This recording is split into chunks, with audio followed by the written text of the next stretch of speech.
Roy Suryo, Dr. Tifa, dan Rismon Sianipar meluncing buku yang diberi judul Jokowi White Paper. Peluncuran buku ini dilakukan di sebuah area di kampus Universitas Gadjah Mada. Namun saat peluncuran launching buku ini terjadi hal yang tak terduga.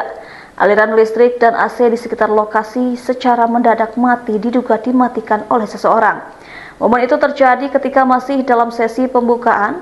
Roy Suryo dikutip dari YouTube Kompas TV Senin 18 Agustus 2025 mengaku kesal mendapatkan perlakuan itu.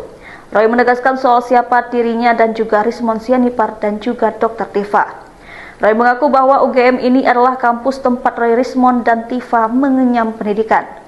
Roy menjelaskan bahwa tempat tersebut merupakan tempat umum yang digunakan oleh salah satu unit di UGM untuk membuka bisnisnya membuka coffee shop. Diceritakan awalnya Roy Suryo CS sudah mendapatkan izin menggunakan ruang Nusantara UGM untuk peluncuran buku tersebut, namun mendadak dibatalkan, sehingga akhirnya menggunakan tempat lain yang masih di area UGM.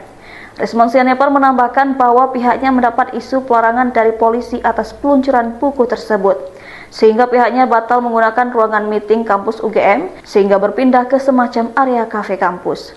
Menurutnya apa yang terjadi membuat pihaknya merasa diintimidasi karena listriknya sengaja dimatikan, bahkan AC juga dimatikan, sehingga mereka kemalasan dan gelap-gelapan di sana.